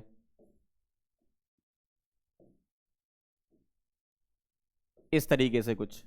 ठीक है, अब ध्यान से सुनना, अगर मैं आपसे बोलता बेटा सिंपल क्यूबिक, तो क्या होता, ये कॉर्नर आपस में टच करते ए डिस्टेंस वाले। लेकिन अब हम जा रहे हैं नॉन परमिटिव यानी कि बीसीसी में, तो मैंने जब एटम को अंदर डाला तो कॉर्नर दूर दूर जाने लगेंगे, और जो बीच में एटम डाल रहे हो वो बॉडी सेंटर, मतलब बीचों बीच, जैसे ये रूम है ना, ये रूम इसका बीचों बीच मान लो यहां पर, तो इस जगह पर एक एटम है, और ये एटम हर एक कॉर्नर को टच करेगा, कॉर्नर आपस में टच नहीं करेंगे। ध्यान से देखो, मतलब एक एटम बेटा यहां पर ऐसा आया, ध्यान से देखना, एक एटम यहां पर तुम्हारा ऐसा आया बीच में, ठीक, बीच में एक एटम तुम्हारा ऐसा आया, देखो ये एक एटम आया, दिख रहा है, ये जो चमकता हुआ पीले कलर का एटम दिख रहा है, ये एटम सभी एटम को टच करेगा, लेकिन कॉर्नर कोई भी टच नहीं करेंगे आपस में। समझना बात को, मतलब ये वाला इसे भी टच करेगा, इसे भी टच करेगा, इसे भी टच करेगा, इसे भी टच करेगा, इसे भी टच करेगा, इसे करेगा, इसे करेगा, इसे करेगा, मतलब बीच वाला एटम हर एक कॉर्नर को टच करेगा। जिस रूम में आप बैठे हो उसके 8 कॉर्नर हैं, आपका एक बॉल बीच में सेंटर पे रखा हुआ है, जमीन पे नहीं, हवा में बीच में कहीं, क्योंकि 3D ज्योमेट्री है ना, तो बीच का मतलब हवा में कहीं, यहां पर मान लो, ठीक है, इस जगह। यहां से हर एक कॉर्नर की तरफ जाओगे तो आपको क्या मिलेंगे, कॉर्नर ही मिलेंगे, और वहां पे एटम रखे हुए मिलेंगे, है ना, वो टच कर रहे होंगे किसको, कॉर्नर, बॉडी सेंटर को। कॉर्नर आपस में टच नहीं करते, मतलब ये आपस में no touching, no touching, no touching, no touching, no touching, no touching, कहीं से भी कोई टच नहीं कर रहा कॉर्नर। लेकिन ये वाला, ये जो दिख रहा है, ये वाला, ये वाला हर एक को टच करेगा। ठीक है, तो ये अरेंजमेंट है, समझ रहे हो बात को। अब डायग्राम थोड़ा अच्छा कर ले, तो ये कहानी है। तो ये क्या हो गए, ये हो गए आपके एटम्स, मतलब कॉर्नर लिख देता हूं मैं, है ना, एटम्स तो है, कॉर्नर लिख देता हूं, ये हो गया बेटा कॉर्नर्स, और ये इसका नाम है बॉडी सेंटर। क्या नाम है, बॉडी सेंटर, बॉडी सेंटर, बीचों बीच रखा है, बीचों बीच रखा है, और ये सभी कॉर्नर को टच कर रहा है, लेकिन कॉर्नर आपस में टच नहीं कर रहे हैं। तो ये कहानी है। अब अपन ने पॉइंट क्या क्या लिखे थे वो सिंबल क्यूबिक से चुरा लेते हैं। सिंबल क्यूबिक लिखा था हमने 8 एटम्स एट 8 कॉर्नर। यहां लिखो जरा पहला point, 8 atoms, 8 atoms at 8 corners, plus अब एक कहानी और बढ़ गई इसमें, 1 एटम एट बॉडी सेंटर, मतलब टोटल 9 एटम लग रहे हैं। वहां कितने लग रहे थे? 8 एटम लग रहे थे। यहां कितने? 9 एटम से यूनिट सेल बन रही है। 1 atom at body centre, body centre. वहां हमने दूसरा पॉइंट क्या लिखा था? कहां गए दादा? अरे दादा कहां गए पॉइंट? हाँ, शेयरिंग ऑफ कॉर्नर, ये तो आप जानते ही हो, वहां भी लिखा था। शेयरिंग ऑफ कॉर्नर कितनी होती है? कॉर्नर की शेयरिंग 1/8। अब एक चीज और यहां आ गई एक्स्ट्रा, क्या? Sharing of body centre, body centre कितनी शेयरिंग होगी इसकी? बताओ मुझे जरा, ध्यान से सुनना।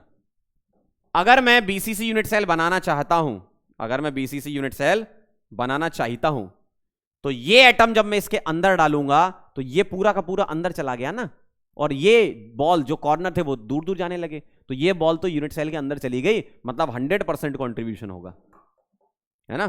कितना हो गया? 100% का मतलब 1।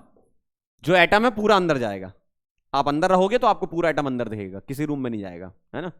तीसरा, थर्ड पॉइंट क्या लिखा था वहां पर? शेयरिंग ऑफ कॉर्नर हो गई। जेड इफेक्टिव, तीसरा पॉइंट बताओ जरा, जेड इफेक्टिव। ठीक है, डेफिनेशन आप जानते हो, क्या करोगे? 8 कॉर्नर है, कॉर्नर का कंट्रीब्यूशन कितना? 1/8। ये जो शेयरिंग ऑफ कॉर्नर है ना, मतलब कंट्रीब्यूशन, शेयरिंग ऑफ कॉर्नर का मतलब क्या? कॉर्नर पर कोई एटम रखा, उसकी शेयरिंग, उसका कंट्रीब्यूशन। तो कंट्रीब्यूशन ऑफ कॉर्नर कितना होता है? 8 × 1/8 प्लस पूरा का पूरा बीच में बॉडी सेंटर, मतलब +1। तो 8 × 1/8 1 हो गया, +1 मतलब टोटल 2 हो गया। तो जेड इफेक्टिव क्या है बेटा? 2 आया। अगला पॉइंट, अगला पॉइंट क्या लिखा था अपन ने? अच्छा, यहां जेड इफेक्टिव किया था। अब हम कोऑर्डिनेशन नंबर लिखेंगे अगले वाले में, ठीक है? तो इसको मैं क्या कर रहा हूं, कहां जा रहे हो? कॉपी कर लेता हूं। अब देखो जरा, चौथा पॉइंट, कोऑर्डिनेशन नंबर। बोलो, एक पर्टिकुलर एटम को पकड़ो, अब बताओ उसको कितने टच कर रहे हैं? अभी मैंने बता दिया आपको, क्या? ये जो बीच वाला होता है ना, बीच वाला, ये सभी को टच करता है। देखो, ये जो बीच वाला है, बीच वाला, ये जो बीच वाला है, बीच वाला, देखो ये इसको टच करेगा, इसको करेगा, इसको करेगा, इसको करेगा, ठीक है? इसको करेगा, डिस्को नहीं, इसको करेगा, इसको करेगा। ऐसा कितने हो गए? 1 2 3 4 5 6 7, एक और बचा है, इसको करेगा। देखो, तो ये जो बीचों बीच है उसको कौन कौन टच करेगा? सारे कॉर्नर टच करेंगे, है ना? तो बीच वाले को सारे कॉर्नर टच करेंगे, मतलब कोऑर्डिनेशन नंबर कितना हो गया इसका? 8। ठीक, 8 हो गया। अगला पॉइंट क्या लिखा था? Relation between A and R. चलो भाई, चौथा पॉइंट हो गया। पांचवा, फिफ्थ लिख रहा हूं क्या? Relation between A and R. ध्यान से देखना, बहुत ध्यान समझना। ए और आर के बीच का रिलेशन क्या आएगा बताओ? ध्यान से देखो, कौन कौन किसे किसे टच कर रहा है। देखो, ये बीच वाला सभी को टच कर रहा है, ये बीच वाला सभी को टच कर रहा है, तो मैं इसको ऐसे लिख रहा हूं। ध्यान से देखना, मैं ऐसे बना रहा हूं। ये जो बीच वाला एटम है, ये जो बीच वाला है ना, ध्यान से देखना, बहुत ध्यान से, ये जो बीच वाला एटम है वो मैंने यहां बना दिया। ठीक, ये बीच वाला हो गया। और देखना, ये जो बीच वाला है ये उठा के सीधा यहां बना दिया, और ये वाला इसे टच कर रहा है, मतलब सभी को कर रहा है, मैं ये वाला उठा ले रहा हूं, तो ये इसे टच कर रहा है, टच कर रहा है। कहां जा रहा है?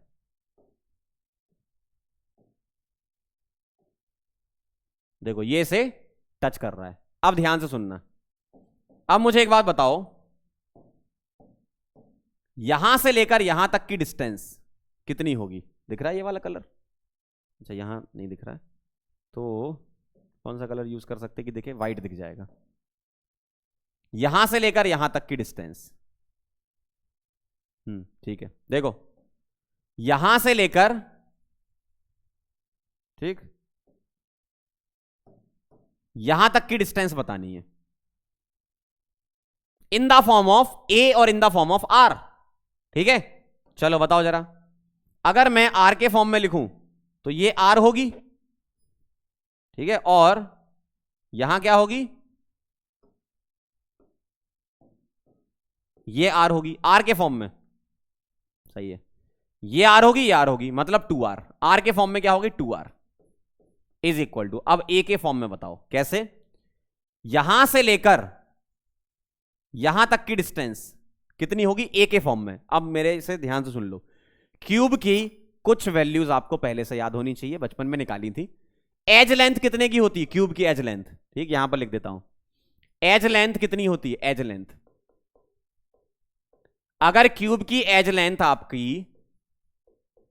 ए है, जिसको मैं मान लो ये बोल देता हूं, ये है एज लेंथ, ए है, तो फेस डायगोनल, फेस डायगोनल यानी कि यहां से लेकर यहां तक, ये फेस डायगोनल मतलब एक दीवार के, जैसे मान लो ये वाला है, ऐसा बोर्ड है, तो यहां से लेकर इधर से, यहां से लेकर नीचे तुम आते जाओ इधर तक, ठीक है, नीचे इधर तक, तो ये यहां से लेकर यहां तक, ये फेस डायगोनल है ना।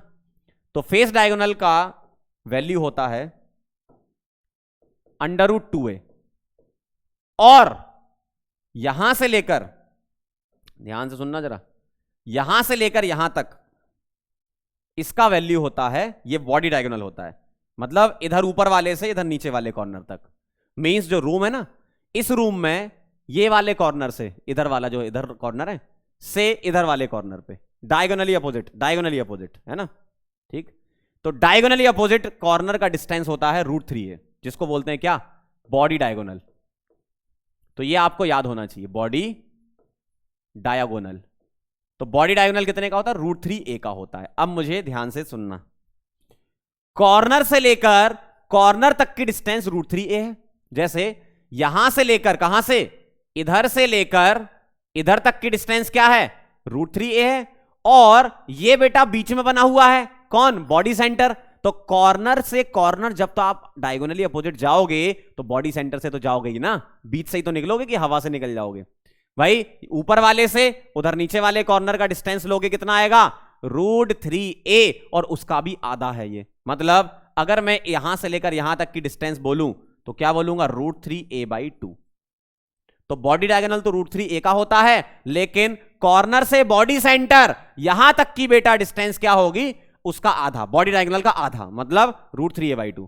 तो 2r इज इक्वल टू क्या आएगा बेटा, √3a/2। This is the final formula. तो 2r is equal to √3a/2, या 4r इज इक्वल टू √3 लिख सकते हो, समझ गए। तो दो एटम कौन कौन से टच करते हैं, बॉडी सेंटर वाला कॉर्नर को टच करता है, कॉर्नर से बॉडी सेंटर तक की डिस्टेंस √3a/2 होती है, ठीक है, समझ गए। और कुछ पॉइंट लिखा था क्या हमने, अच्छा अपना ये है क्या कहते हैं, अच्छा ये तो अपन ने रिलेशन बना लिया यहां से यहां तक, बस ये एक लाइन खींच देते हैं, अच्छा लगेगा, देखना जरा, यहां से लेकर यहां तक एक ये हो गया, और यहां से लेकर यहां तक ये हो गया, मतलब इन दोनों के बीच की डिस्टेंस, और ये बॉडी डायगोनल है बेटा, क्या है ये, बॉडी डायगोनल है, ठीक है। चलो आगे बढ़े, तो ये कहानी आप समझ गए, बीसीसी यूनिट सेल की सारी कहानी मैंने बता दी। अब चलते हैं बेटा एफसीसी यूनिट सेल पर, ठीक है।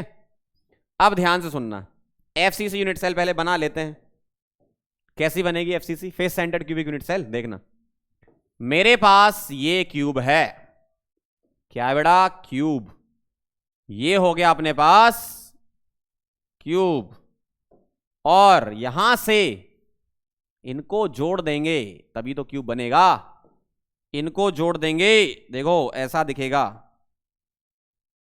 इनको जोड़ देंगे ऐसा दिखेगा, सही है। अब देखो एटम्स कहां कहां रखने हैं, कॉर्नर पे रखने हैं, एटम्स कहां कहां रखने हैं, कॉर्नर पे। तो एक एटम ये हो गया, दूसरा एटम ये हो गया, तीसरा एटम ये हो गया, चौथा एटम ये हो गया, पांचवा ये हो गया, सिक्स्थ ये हो गया, सेवेंथ ये हो गया, और एट्थ ये हो गया। अब देखना जरा ध्यान से देखना, 8 एटम तो ये तुम्हारे होते ही हैं, ठीक।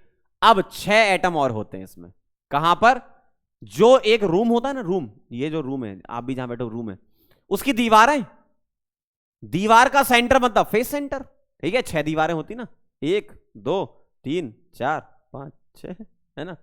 इनका आपको क्या लेना है, सेंटर, मतलब फेस सेंटर। देखना जरा ध्यान से, मैं बना देता हूं इससे या इससे, इससे बना देता हूं। एक सेंटर तुम्हारा ये हो गया, ठीक, थोड़ा छोटा ही बना रहा हूं मैं, बाकी सेम साइज के ही है, अगर बड़ा बना दूंगा तो गंदा सा लगेगा ना। ये फेस सेंटर हो गए। Ceiling, floor, left, right, front और बैक, ये 6 होती ना। ये फ्रंट हो गया, ये बैक हो गया, मतलब 8 कॉर्नर हैं और 6 क्या है बेटा, फेस सेंटर। 8 कॉर्नर और 6 फेस सेंटर। अब देखो जरा ये कैसा दिखता होगा, फिर इसके कहानियां हम शुरू करेंगे। देखना जरा एक बार बेटा, ये ऐसा दिखता है, देखो ध्यान से देखना, ये दिखता है कुछ इस प्रकार, ऐसा। कैसा दिखता है बेटा, ऐसा, देख लो सामने से। मतलब पता क्या हुआ, ये है तुम्हारा फेस सेंटर, ये ध्यान से देखना, ये फेस सेंटर है, ये कॉर्नर है। कॉर्नर आपस में टच नहीं कर रहे, देखो ये डिस्टेंस खाली है ना, यहां पे जगह खाली है, यहां भी जगह खाली है। मतलब फेस सेंटर वाला अपने ही सारे कॉर्नर को टच करता है। फेस सेंटर वाला अपने ही सारे कॉर्नर को टच करता है, ठीक। और इसके अलावा ये फेस सेंटर किसे किसे टच करता है, ये फेस सेंटर अपने एडजेसेंट फेस के सेंटर को, इसको भी टच कर रहा है, ये वाला ऊपर वाले को भी टच कर रहा है, ये वाला इधर साइड वाले फेस सेंटर यानी कि इसको भी टच कर रहा है, ठीक है। और ये वाला इधर साइड वाले इसको भी टच कर रहा है।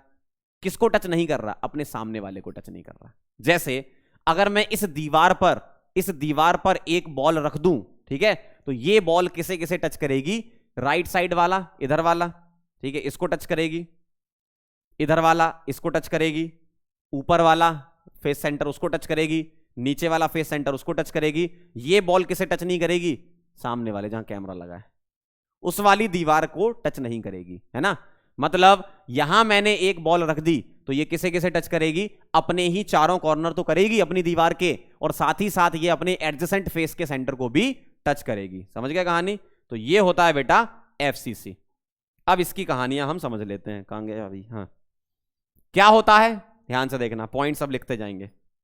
चलो भाई शुरू करें, BCC वाले से चुरा लेते हैं। पहला 8 atoms at 8 corner plus 1 atom at body centre. अच्छा पहला पॉइंट लिखना है, तो यहां क्या कहानी है, पहला 8 atoms at 8 corners. 8 atom 8 corner पे तो होते ही हैं, लेकिन प्लस क्या, 6 एटम्स एट 6 फेस सेंटर। ध्यान से देखेंगे, 6 फेस सेंटर, मतलब 8 एटम 8 कॉर्नर पे होने ही हैं सभी में। यहां पर पिछले वाले से क्या अलग हुआ, यहां फेस के सेंटर पर 6 एटम और आ गए, ठीक है। मतलब टोटल 14 एटम से एक यूनिट सेल बनती है यहां पर, ठीक। अगला पॉइंट क्या था, sharing of corner, sharing of body centre. अच्छा यहां पर क्या क्या है, शेयरिंग ऑफ कॉर्नर अपने को तो पता ही है, कॉन्ट्रीब्यूशन ऑफ कॉर्नर, कोई एटम कॉर्नर पे रखा है तो उसका कितना कॉन्ट्रीब्यूशन है, वो तो 1/8 है, अब आपको याद हो गया होगा। शेयरिंग ऑफ कॉर्नर क्या है, 1/8। और शेयरिंग ऑफ फेस सेंटर बता दो अब जरा, ये नया आ गया आपके लिए ना, शेयरिंग ऑफ फेस सेंटर बताओ। फेस के सेंटर पर अगर कोई एटम एक रख दिया, ठीक है, मान लो मैंने ये एटम, ध्यान से देखना, ये एटम इस दीवार पर रख दिया, तो इस दीवार पर ये एटम रखा है तो आधा हिस्सा इस रूम में, आधा हिस्सा पास वाले रूम में जाएगा। क्यों, एक रूम की दीवार 2 रूम के लिए कॉमन होती है ना। एक रूम की दीवार, मतलब जैसे मान लो ये फ्रंट वाली ये दीवार है, इसके पीछे जो रूम होगा उसके लिए कॉमन होगी ना ये। मतलब अगर मैं एक एटम रखूंगा तो उसका क्या होने वाला है, आधा आधा हिस्सा डिस्ट्रीब्यूट होने वाला है, मतलब 1/2 शेयरिंग होगी। कंट्रीब्यूशन फेस सेंटर का 1/2 होता है एक यूनिट सेल में। अगला बताओ, अगला पॉइंट क्या था, Z इफेक्टिव। चलो भाई Z इफेक्टिव बता देना जरा कैसे निकालते हो।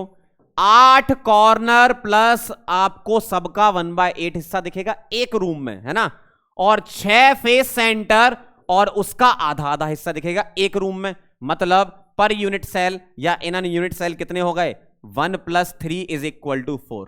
ऐसा होता है, 1 + 3 = 4। समझ गए कहानी। बहुत बढ़िया, वेरी गुड। अब चलते हैं बेटा आगे। आगे क्या था? अच्छा, आपने को कोऑर्डिनेशन नंबर और relation between A and R लिखना है। ओके, तो इसको क्या करें, कॉपी कर लें। ध्यान से देखना जरा, 3 हो गए, चौथा और 5वां देखो। फोर्थ कोऑर्डिनेशन नंबर बताओ जरा कितनी होगी, सोचो, दिमाग लगाओ। एक फेस का सेंटर पकड़ लो, ध्यान से, इधर इधर इधर जाना नहीं, अब जरा ध्यान समझना। कहां गया, देखो। आप क्या करो बेटा, एक फेस का सेंटर पकड़ लेना। देखो, आप कोई भी एक फेस का सेंटर पकड़ लो, कोई भी एक फेस का। किसका पकड़ना है बताओ, कौन सा अच्छा लग रहा है, कौन सा ज्यादा चमक रहा है वो देख लेते हैं। कौन सा चमक रहा है बेटा? ओ भाई, गिर मत जाना, बड़ी मुश्किल से बनाए हैं, गिर गए तो क्या होगा। देखो देखो, ये वाला चमक रहा है सामने वाला। देखो, ये फेस का सेंटर पकड़ो, ठीक है। अब मुझे बताओ ये किसे किसे टच कर रहा है, ये वाला। 1 2 3 4, 1 2 3 4। ये फेस सेंटर किसे टच कर रहा है, 1 2 3 4, ठीक है। मतलब कोऑर्डिनेशन नंबर आया अभी, ये लिख रहा हूं मैं ऐसे 4, ठीक है। कौन से कॉर्नर्स? 4 क्या हो गए,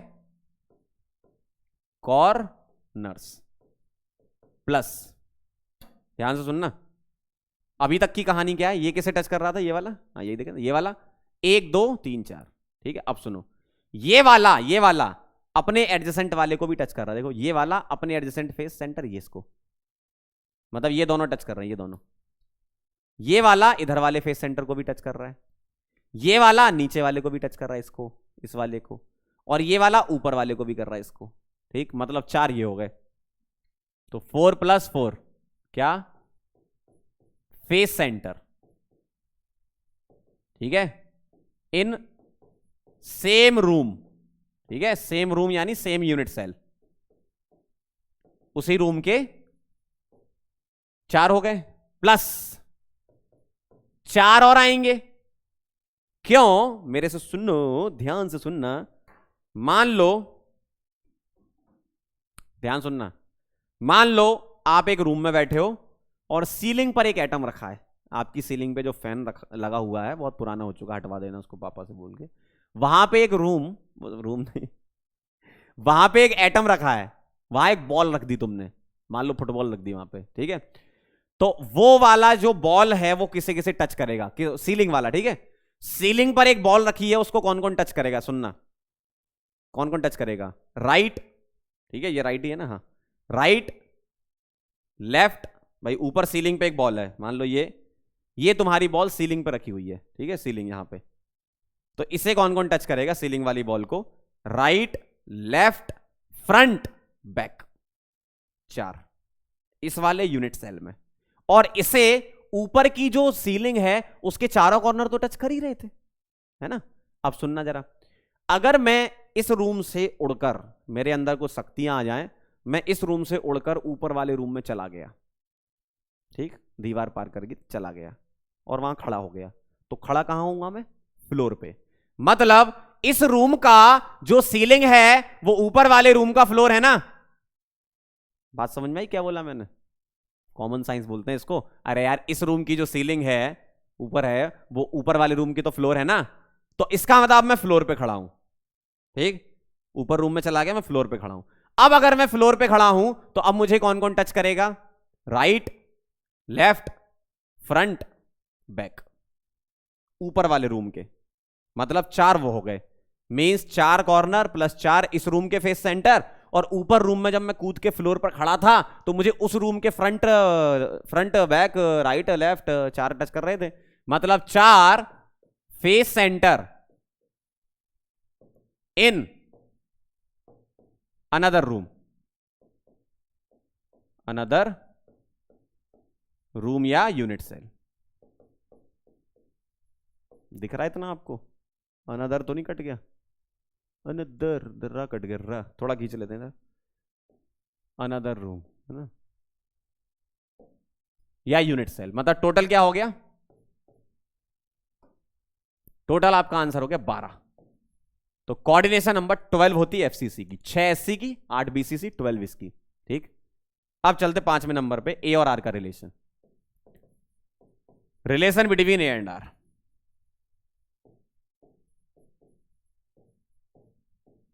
ए और आर का रिलेशन क्या होगा, ध्यान से देखना जरा। ए और आर का रिलेशन क्या होगा, देखना, समझ लो अब जरा। कौन किसे टच करता है, अपन एक काम करते हैं, कोई भी एक फेस सेंटर पकड़ लेते हैं, कोई भी एक फेस सेंटर, कौन सा पकड़ लें, ये पकड़ लेते हैं ना। तो ये मैंने फेस सेंटर लिया, ध्यान से देखना, ये मैंने फेस सेंटर लिया, तो ये वाला इसे टच कर रहा है, सही बात है, ये वाला इसे टच कर रहा है,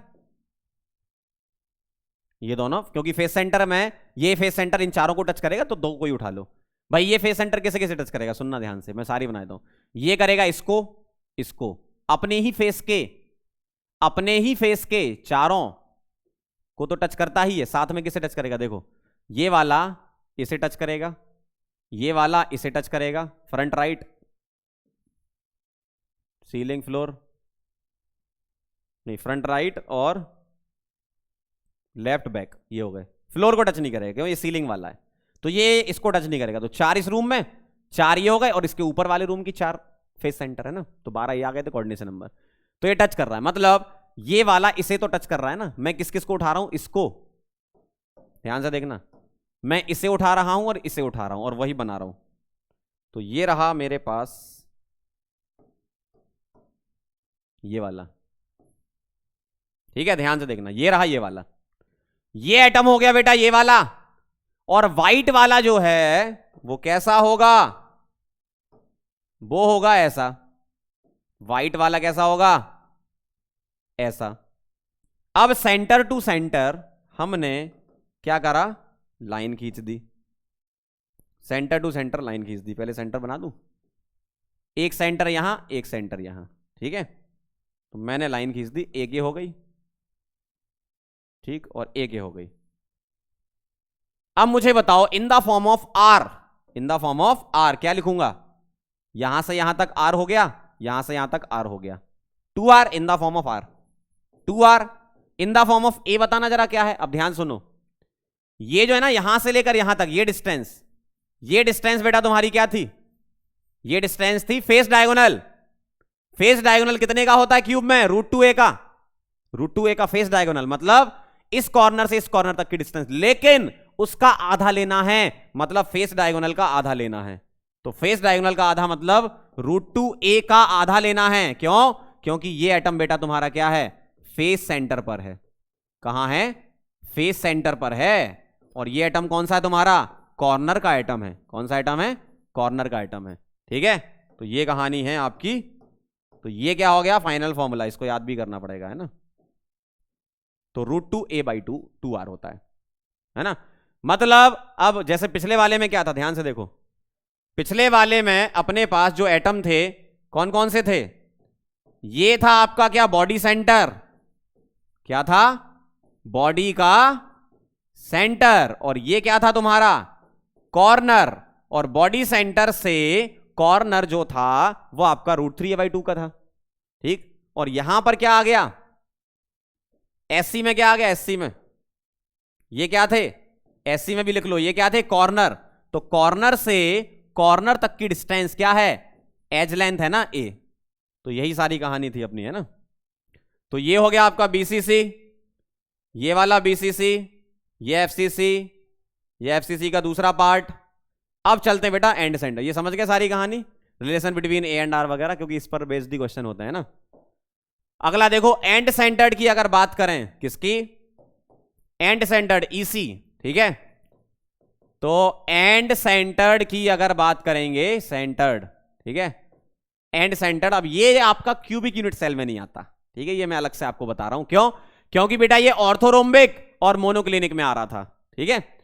तो एंड सेंटर्ड वाला जो बनेगा वो क्या बनेगा, ध्यान से देखो, एंड सेंटर्ड वाला जो बनेगा वो ऐसा बनेगा, ध्यान से देखना जरा।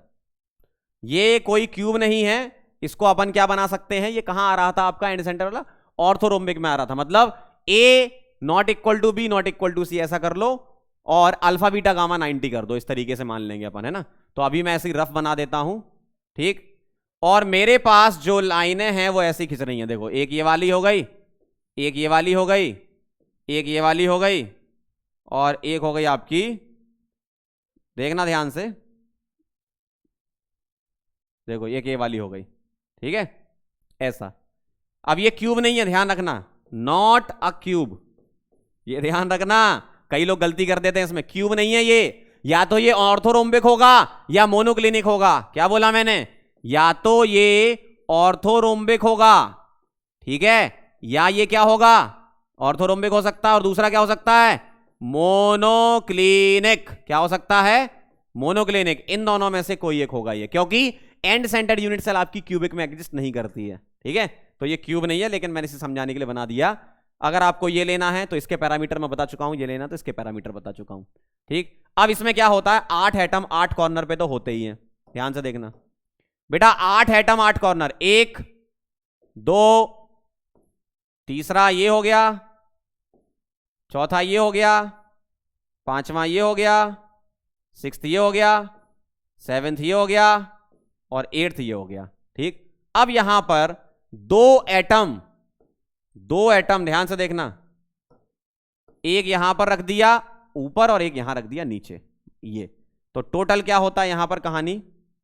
पहला point, 8 atoms at 8 corners,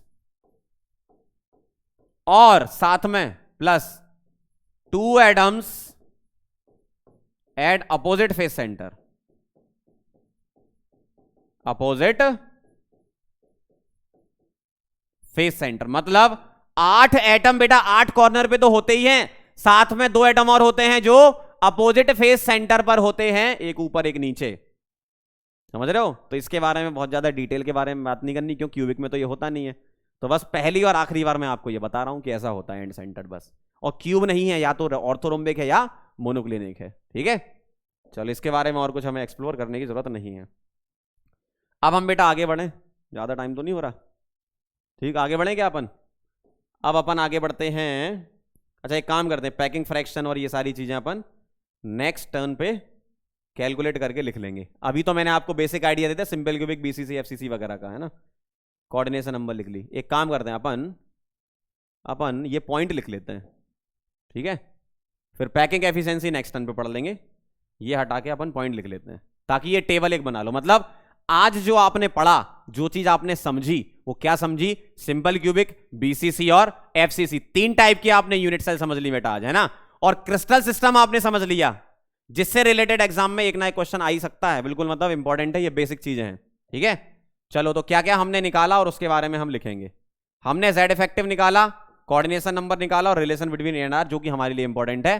Z effective simple cubic का 1 होता है, बीसीसी का 2 होता है, एफसीसी का 3 होता है, 1 2 सॉरी 3 नहीं 4 होता, 1 2 का 4, 1 2 का 4, 4 2 का 1, माय नेम इज लखन, ठीक है, वही वाला। तो जेड इफेक्टिव सिंपल क्यूबिक का 1, बीसीसी का 2, एफसीसी का बेटा 4, 1 2 का 4, ठीक है। कोऑर्डिनेशन नंबर सिंपल क्यूबिक की कितनी होती है, 6 होती है, बीसीसी की कितनी होती है, 8 होती है, ये सारी चीजें हमने समझी है ना। एफसीसी की कितनी होती है, 12 होती है, ठीक है। और relation between A and R क्या होता है, 2r इज इक्वल टू ए, यहां क्या होता है, 2r is equal to body diagonal का आधा, मतलब √3a/2, और यहां क्या होता है, 2r is equal to face diagonal का आधा, √2a/2, ठीक है, ऐसा होता है, समझ रहे हो बात को। तो ये आपको याद होगा।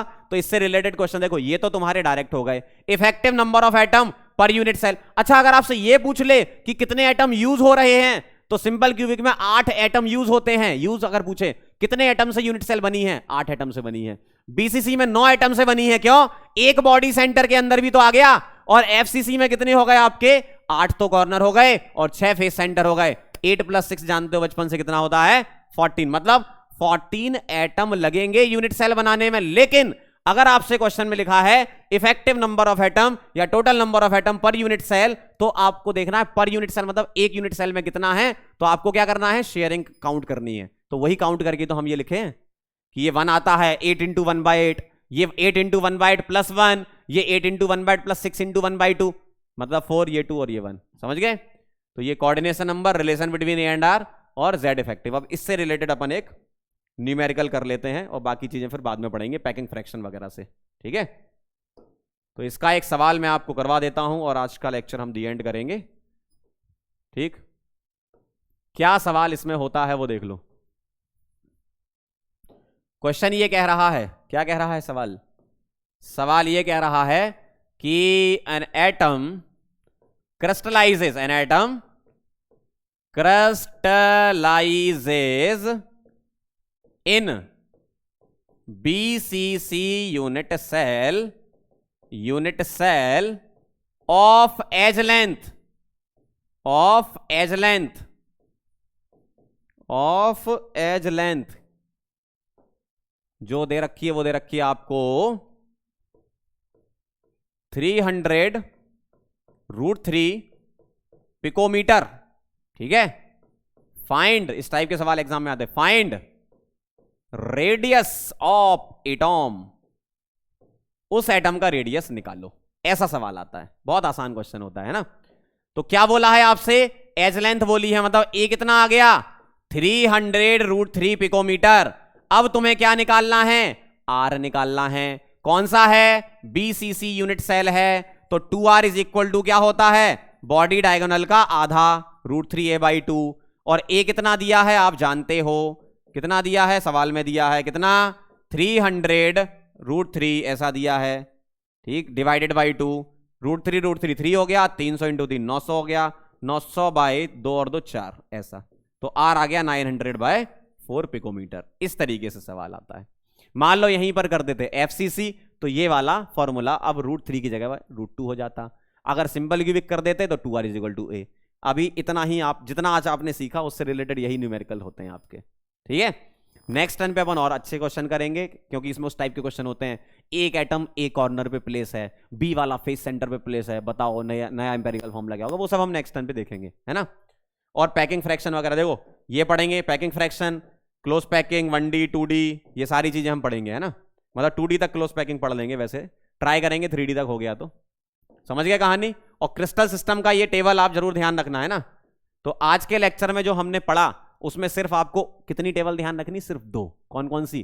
पहली तो हो गई आपकी क्रिस्टल सिस्टम वाली, देखो ये तो खैर थ्योरेटिकल पोर्शन था, ये समझाया था। ये टेबल आप क्या करो, एक अपने पास पेज में लिख के पूरी टेबल बना लो और चिपका लो, ठीक। एक ही टेबल हो गई आज की।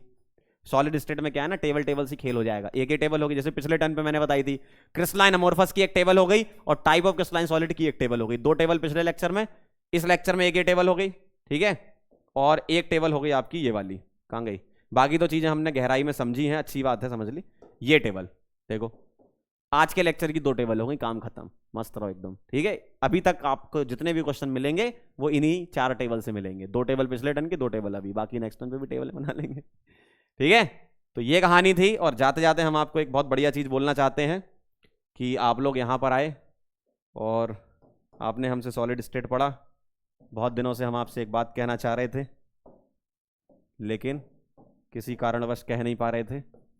बहुत दिनों से दिल में मेरे ये बात थी कि सभी लोगों को बहुत बड़ा वाला थैंक यू यहां पर आने के लिए और हमसे सॉलिड स्टेट पढ़ने के लिए, लेक्चर 2, ठीक है। तो 4 टेबल हैं अभी तक, क्रिस्टलाइन अमोर्फस का difference, type of crystalline solid, तीसरा क्रिस्टल सिस्टम, और चौथा SC BCC और FCC के Z इफेक्टिव कोऑर्डिनेशन नंबर और A और R का रिलेशन, ठीक है। चलो मिलते हैं फिर अपन नेक्स्ट लेक्चर में, तब तक के लिए ओके बाय।